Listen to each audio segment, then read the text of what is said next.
Hola chicos, vamos a hablar el día de hoy sobre las reglas para asignar números de oxidación.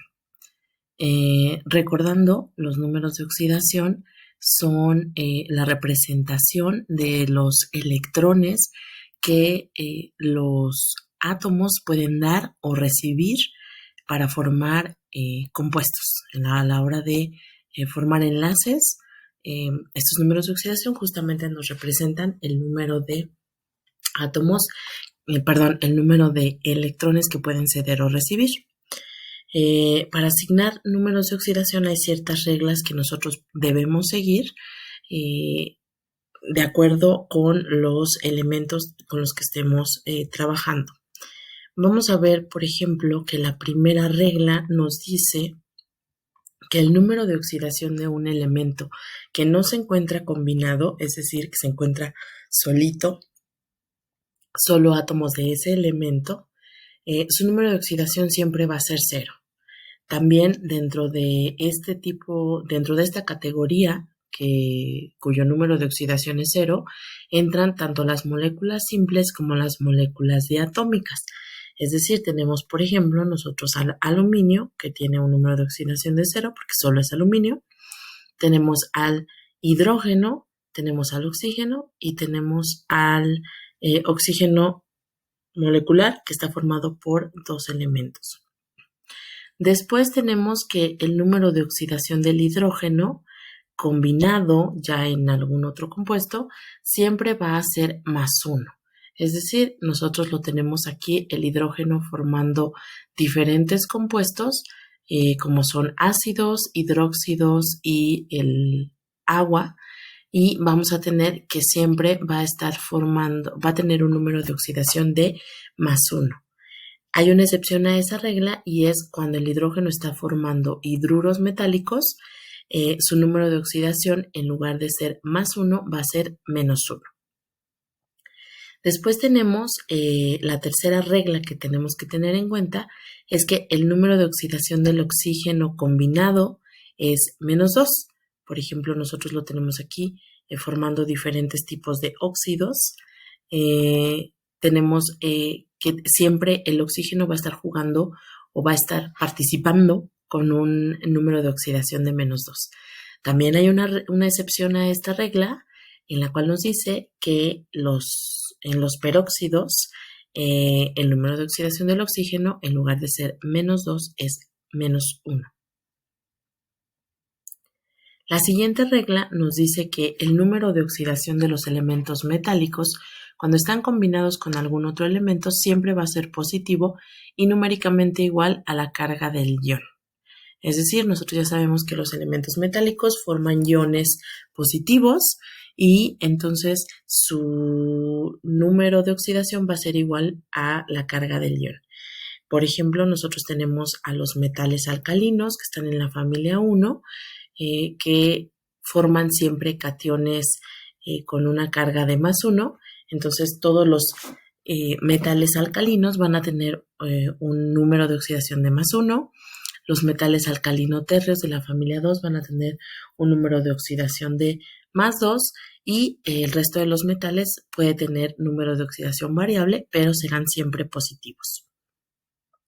Después tenemos el número de oxidación de los halógenos en los hidrácidos y sus respectivas sales siempre va a ser -1. Es decir, cuando nosotros tengamos un halógeno, que recordando son los que están en la familia del flúor, que son flúor, cloro, yodo y bromo,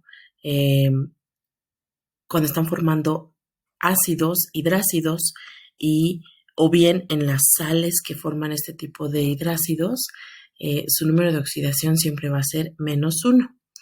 En cambio, el número de oxidación del azufre en sus hidrácidos y respectivas sales es de -2.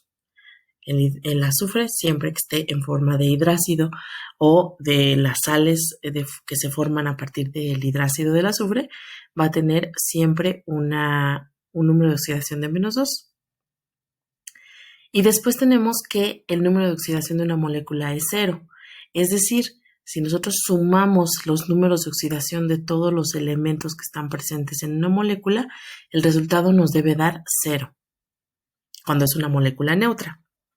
Si es un ion, pues entonces la carga será igual al número de oxidación. Y bueno, lo que tenemos que hacer para calcular esta carga neta o carga final de la molécula es multiplicar la cantidad de átomos que hay de cada elemento por su respectivo número de oxidación y sumar ambos resultados, y entonces el resultado de dicha suma debe ser igual a 0.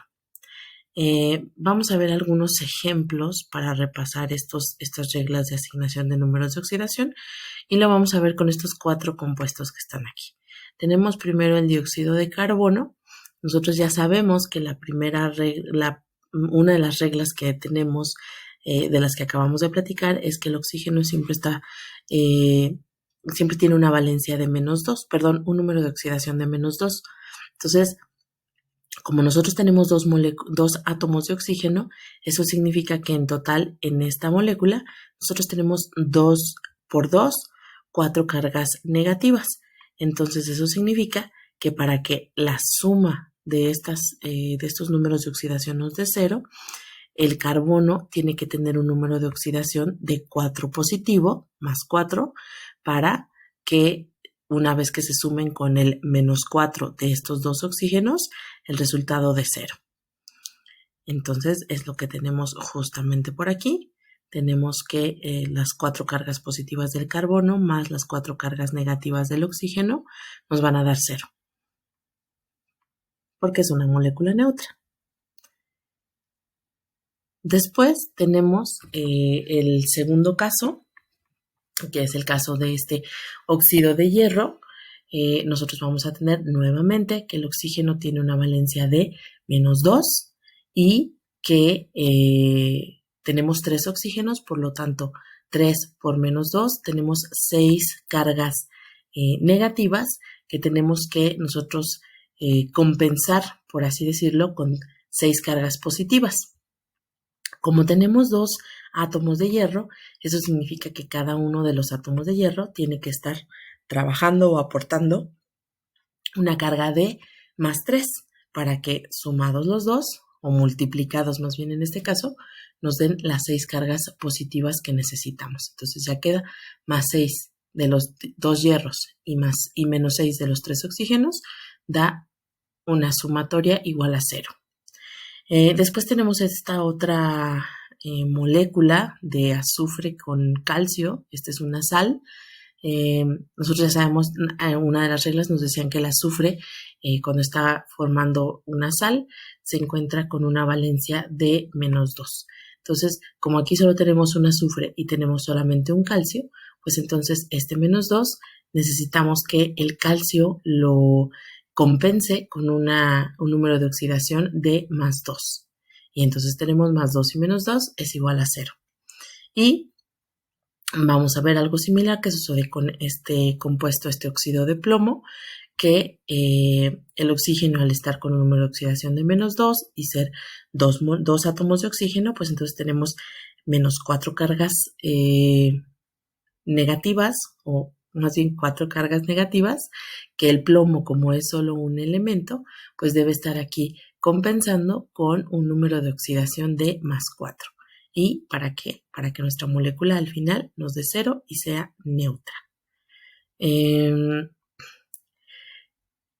Todos estos números, estas reglas para asignar números de oxidación son importantes porque si nosotros tenemos una fórmula de un compuesto y conocemos estas reglas, podemos averiguar los números de oxidación de cada uno de los elementos que intervienen, aun cuando no exista una regla específica para ellos. Y con eso terminamos esta pequeña clase o explicación de las reglas para asignar números de oxidación.